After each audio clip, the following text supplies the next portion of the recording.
Informasi berikutnya, tim DVI Polda Jawa Timur tuntas mengidentifikasi identitas 5 jenazah terakhir korban ambruknya Ponpes Al-Kozini.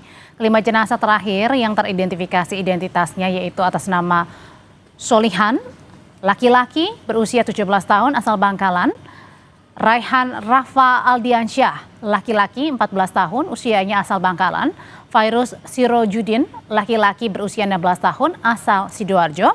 Ada juga nama Mdeva Syarifuddin berusia 17 tahun asal Nganjuk dan Zaki berusia 12 tahun asal Sampang. Dengan teridentifikasi 5 jenazah, maka seluruh jenazah korban ambruknya bangunan Ponpes Al-Kozini Buduran Sidoarjo sudah teridentifikasi tim DVI Polda Jawa Timur.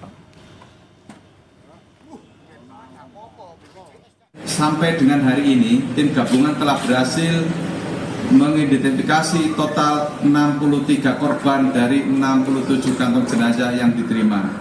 Sampai saat ini dari data antemortem yang melaporkan orang hilang yaitu 63 korban hilang dan sudah teridentifikasi seluruhnya sebanyak 63 orang.